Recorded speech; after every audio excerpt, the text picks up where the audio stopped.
Good evening and welcome to Ravens Talk. This is the second edition of the show, and I'm sports writer Dean Smith, and I'm joined by sports writer Jack Gilden, and we're going to talk some football. We're going to talk about the Ravens' very important wild card game against the Tennessee Titans on Sunday, and I'm very excited about this game. And I can't say enough about how well the season is going now. And I'm going to turn it over to Jack. Here we go. Hey, Dean, how are you? Good. How are you? Good. It's great to see you. I'm so excited for Sunday. I can't wait for the game. It's a really a compelling matchup and I mean, just two great teams having the great running back Henry, the modern day Jim Brown on the Titans, going against the Ravens' great running attack and Lamar Jackson, and it's just such a compelling game to watch, don't you think? It's amazing, really, because I remember the game, the wild card game in 2000, where Ray Lewis intercepted that pass and turned the whole season around, that whole NFL season around with that interception. They were not favored. They'd been kind of got into the playoffs in a similar situation. It has special meaning to play the Titans. They're a good rival for us, and it's now it'll be interesting to see how that goes even from here related to the rivalry with Pittsburgh. But it was much more intense in the early 2000s. It sort of waned, but now it's back. And I think with Mike Vrabel as the coach of the Titans, he brings an added dimension too. He's a very good coach, and it's not. Derrick Henry is, I think, an upgrade from Eddie George, and it'll be fascinating to see how these teams engage on Sunday. I was actually at that game in 2000. Oh, wow. I was in Nashville for that game, went to that game, and I have to say that the Tennessee fans loved them. They're so passionate. They're very knowledgeable about football. They're so incredibly into it. And that is a great rivalry. I heard somebody on television say this week that, to make a really great rivalry, you have to actually take something from someone else, or they have to take something from you. You have to lose something painful to that other team. And, the Ravens unseated the Titans as the AFC champions that year in 2000. Last year, the Titans took our 14-2 record and trashed us and sent us packing after one game in the playoffs. And I'm still not over that one. And then to lose to them again in the regular season this year and in such a depressing fashion, where they came back late in the game like they did to beat us. So the Titans definitely fit the bill as takers. They're painful. Well, I mean, I spent a year sort of eating my words. I never thought Ryan Tannehill was going to beat us in Baltimore last year, and they came in and did a job on the Ravens, ran a clinic. And Tannehill's pretty good. I mean, he's definitely turned his career around, and I think he's a very fine player. I mean, he's hard to beat. And he can run too. I mean, he's a good passer, and he can run. So if you don't hem him in, he can get that 6 yards for the first down too. And it's interesting too, because Pittsburgh and Cleveland both beat the Titans, and they did so by knocking them out right at the beginning in the first half. Before the Henry train started rolling, they got a lot of scoring in. And I happened to be listening to both of those games on XM, driving somewhere. And it was interesting, wondering and listening to the comeback too, to see if they were going to come all the way back, if they never did. Well, I have an interesting question for you, Dean. Okay. To kick off our get together tonight. So, speaking of, what's happened in the rivalry, obviously we've lost to Tennessee 2 times in a row now. And there's a lot of talk about whether or not Lamar is actually a big game player, if he's a postseason player, that he's yet to prove it. So I would argue that the coaching staff is is a big part of the failures, in last year's playoff and the year before. And I guess what I would ask you, Dean, and I'm curious to know what you'd say, is the coaching staff actually under more scrutiny, under more pressure than Lamar is? I would say it's at least equal, because that was not a good showing for them last year. And I think they got too excited. As soon as things weren't working, they immediately panicked. And, you just hope that they can they've been there now. They need to just stay calm and stick to the plan. And the plan's a good one. And the plan's unfolded the last 5 weeks. But yeah, I think no one has talked about that really. That I haven't seen that in the media this week. I've seen a lot of other things about Lamar, but no one's really mentioned the fact that that was a breakdown. That was and you would have imagined somebody having a conversation is, what are we going to do if this doesn't work? I mean, we were all of a sudden hit the panic button, and we didn't recover from that, and sort of fed right into their hands, actually. That was my take. I mean, last year we were down early and then seemed to be in a sweat to catch up very fast and abandon the running game, and he was passing it all over the place. I guess my question is, how many points would we have to be down, would you say, for us to start slinging it around? I mean, like, for instance, if you were down by, say, 14 or 21 points in the first half, would you feel a certain panic to get rid of the running game and start passing? I don't think so, because the first time we played them this year, in that first game, we dominated a whole section of that game. And in those, we just didn't win it. But there was a whole section where we dominated. We had them on the ropes.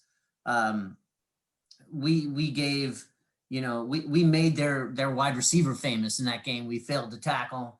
But I thought we had them through the third quarter on the ropes. And I think, again, sticking to the game plan, I think what they might feel is that we can't come back quickly because we've got to run the ball. So then you got to go to the air to get that. But I think there'll be opportunities downfield early. Honestly, I really do think. I have a good feeling about this game, because it's a lot like last week. There's enough baggage coming in that you need to eradicate. So you need to get rid of that baggage and let it go and dominate the Titans and move on to the next. And it's great, because you got to win this game. I mean, it's for a number of reasons. I think the path that Lamar is on is the right path that he's on. I don't think he's done better than many of the other quarterbacks from that year. So I think I'm not dissatisfied with that. He's bringing some pretty big numbers to the table in the last 2 years. I also heard a point this week that someone said that team was not very good that he took over when Flacco was still there. And I agree with that. They were going nowhere, or whatever that record was, 4-4. And he took them right, I'll put him on his shoulders. And so I think he's done that again now here. So how long can it be sustained? And they sustained it for quite a long time last year. I think this is about peaking at the right time. I don't think you'll see the panic. I don't think they'll need to do any desperate measures. The Titans, this is not the same Titans team, I would argue, that was even there earlier in the season. I think Derrick Henry's hasn't changed, but I think that defense is suspect, and I think there's some things that'll fall our way this time. That's my sense. And I have a question for you, and I guess I just sort of talked a little bit about it, is how do we avoid a repeat of last year? I don't know. Yeah, I mean, I think that, to me, the biggest thing is that we need to stick with that running game. Last week we got together to talk Ravens before the Bengals game, and then they went out the next day and they ran for more than 400 yards in that game. I mean, that's incredible. And I think, to me, I think the way to avoid last year is to play your game. I mean, they won these last 5 games with that great running game, setting up the pass. I know it's a cliche. I know many coaches say it's not true, but I think it's true for Lamar. And for that matter, you were just talking about the Flacco era. It was true for Joe too. He needed the run, and he needed the threat of the run to be an effective passer. And I think that's true of Lamar. Also, I think Lamar is a very effective passer when the running game is working. And so I think, how do we avoid it? A disaster like last year? I think they need to stick with their game plan. Hopefully that game plan is to run, and that they stick with it, whether they're up or whether they're down, especially in the first half. And I think that after a while, it'll all work out for them. I don't see, as good as Tennessee is, and as much trouble as they've given us, I don't see them beating the Ravens this year. I think the Ravens are going to win that game. I had one small modification to that. So when Lamar is passing, he's got to commit to not rushing that pass or not forcing that pass. He's got to stay with the play and begin to see his progressions and not force something. Because and my question for you related to that would be, is that game from last year or even from this year still in their heads, do you think? Or are they professionals? They wipe it away. It's a different ball game. Yeah, I mean, I don't think it's in their head at all. I mean, I think that Jackson in particular brings the exact right attitude to the sport. I think he believes that the thing that wipes away the past is hard work. I mean, he always talks about it, and everybody corroborates that he's an extraordinarily hard worker. And I think that he's a disciple, he's a believer in hard work. And I don't think that it's in his head. I hear, a lot of these yackers on television talking about how it's in his head and how he's got to be thinking about it and the pressure's got to be there. And I don't think that's true at all. I don't think he feels any particular pressure. I just think that he deals with pressure by going out, preparing properly. And I don't think he has a worry in the world about what's happened to Tennessee last time or last year. I think he just feels like he's doing his studying. He's going to be prepared mentally. He's doing his practicing. He's going to be prepared physically. He's playing great football. And I don't think that he's in the least bit worried about whether or not it'll be another loss. I don't think he even considers the possibility. But you kind of just answered the question I was going to ask you, which is, there's been a lot of negativity this week. I mean, you just pull up ESPN and you'll see, when is this guy going to deliver? And it's kind of unfair in a lot of ways. It's like, it's absurd. Yeah, is what it is. Because I mean, the guy is younger than Joe Burrow still. He's super young. I mean, the fact that he's gotten as far as he had, as many times as he has, is crazy. I mean, he's a great player. And I had people, I was posting things on Facebook this week, running my mouth, of course, as a Baltimorean is wont to do, and talking about how good a team the Ravens are and how good Lamar is. And I had people pelting me, telling me that I'm a homer and that Lamar is not that good. I just don't see it. I mean, he's doing historically well. Last year, he put in a season worthy of Unitas and statistically, all the touchdowns, and obviously he can do much more with his legs than Johnny U even ever could. I mean, he's just an extraordinary player. There's no doubt about it. And he's as good as they come in today's NFL. He's a revolutionary player. So, I mean, I don't think that there's any particular pressure on him, and I don't think that the criticism means, one iota to him. I mean, he's going to go out there. I mean, he makes the most elite athletes in the world. I mean, playing against them, he blows them away the way they would blow away you and me. And what, I mean, together we're probably about 172 years old, Right. So, yeah, no, exactly. I mean, he puts them to shame, don't you think? I mean, physically speaking. Yeah, I don't think there's ever been a quarterback like him. I mean, No. There's the comparisons to Michael Vick, and I think it's completely different. I mean, I saw him play at Louisville. The one that struck me was that he was always a winner. So, and he hates losing, and he hates making mistakes, and he's hard on himself. So, I guess people have to just fill the airtime with all of these kind of stories about, well, he hasn't won the big one yet. When's that going to happen? And I mean, would be most comparable, I think, to Randall Cunningham, but I mean, more than Michael Vick, I think. But I think he's a much better player than Randall Cunningham. He's faster, certainly. Yeah. Absolutely. And that his arm is just as good, and he's accurate. And I tell you what, though, I wish they played more. I was really mad that one season where Cunningham didn't get on the field for the Ravens. And yeah, you mean in the playoff game? Well, even that whole season, there was yeah, it just Clearly the didn't. best quarterback on the team. Yeah, well, it was like, why are we doing this? This is, but yes, I agree with you, but he will, I'm sure it fuels him, what's being said, and as long as he can handle that, and that's what, we'll be okay. So, I mean, you can see that he has a certain quality that the best players have. Ray Lewis had it. Johnny Unitas had it. It's that burning competitiveness, that desire to be the best, and you can see it in him. I mean, every time he talks, everything is always about winning. It's always about going to the Super Bowl, coming out on top. He doesn't care about personal statistics. He cares about winning, and he just talks about it over and over and over again. And you have to say he elevates his teammates in that way. So he's not only great himself, but you can see that he's really inspiring the greatness in all the players around him. And he's an extraordinary player. I mean, he's a once in 10 generations player. We're very, very lucky. Baltimore is very lucky to have him on that team, and all that criticism is just baloney. I mean, what is he, like 23 years old or 24 years old, something like that? 20, he just turned 24. Right, just a couple days ago, right? Yeah. I mean, it's just ridiculous. That guy, he's got huge things ahead of him if he stays healthy. Okay, I agree. So let me ask you, the Ravens, talking about their rushing attack. So the Tennessee has a terrible pass defense and almost no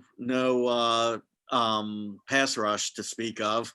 So if the Titans stack the box with the speedy defenders like they've done in the past to kind of combat Lamar, what do? Do you abandon that running game, or do you start to light up the skies, or do you stick with your plan and do you jam it down their throats like that's the Ravens' way? I think you stick with your plan. I mean, I think you've got to. They're particularly weak against the gap blocking scheme, and that's the one we run. So that, and I think they're something like 20th in run defense. I do think he's gonna have some opportunities downfield. I think I see Hollywood Brown, I see Boykin, I see Mark Andrews having a big game, and big games, because I think their secondary is weak as well. So there's going to be opportunities there. And but I think trying to tackle Gus Edwards, trying to tackle Dobbins has had a breakout game. There's so many people you're going to have to keep track of, even if you are up there. So. All right. Well, now let me ask you the doomsday question. If the unthinkable happens, okay, and they lose, if it happens, where do the Ravens go from here? We all know in professional sports, even one loss from a great team can change everything. So when people win, dynasties continue. And when people lose, people get fired, big changes come. So if the Ravens do lose, what do? Are we going to stick with that same coaching staff for the next year that's lost 3 years in a row in the first game of the playoffs? Or do we see changes afloat? And I think that's all part of Bisciotti's process, where you evaluate all aspects of it, and I think they do a nice job of that. I think Greg Roman needs to have a good game on Saturday, and I would say they need to get to the next round for anybody to be safe. I think Harbaugh's demeanor with the players is fantastic, and I think he's a great leader, and I don't see a change there. But I think you might see a change in the offensive coordinator, and then I think they just need to continue building around Lamar. I don't through the draft. I think you've got the makings of a great offensive line. You've got, I think you like the receivers. I'm not so sold on those receivers. I still will believe that Anquan Bolden for 5 weeks was the greatest receiver we've ever had for those 5 weeks. I agree with you there. But we haven't in 17, however old that franchise is, we haven't had anything since. The most heroic players that you ever put eyes on. He was fantastic. So I think changes will be made, but I don't think it'll be. I think they this last stretch have shown what they're capable of. And, the supporting cast has to be, it's football, it's 22, it's special teams, it's the whole thing. And I think we've got a lot of that. We've got, I wouldn't, I would look at the offensive coordinator position that he's got to have a big day. I think so too. Yeah. I mean, and he's clearly a brilliant coach. I mean, he's capable. I mean, we were talking about 2 years ago when we switched from Joe Flacco to Lamar, and the Ravens switched from Flacco to Lamar.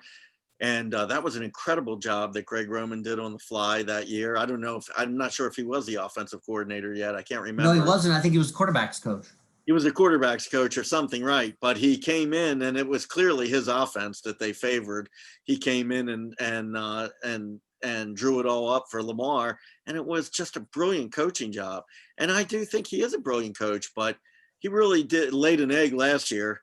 And if they lose again this year, that'll be 3 years in a row. And I think the real tragedy in it is that the Ravens probably have the most balanced team in football over the last 2 years.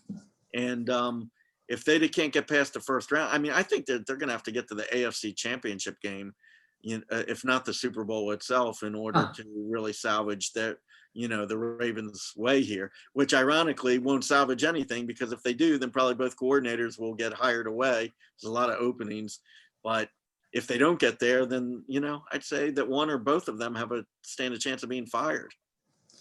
Yeah. And that's true. And yeah, I mean, I hope that doesn't happen, to be honest. I like kind of what we have right now, and let's see how far we can go. And what do we need, Jack, to do on Sunday to get this done? What is your sense? Well, I mean, they have to stick with the run, and no doubt about that.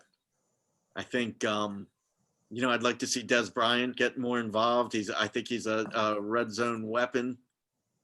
I'd like to see.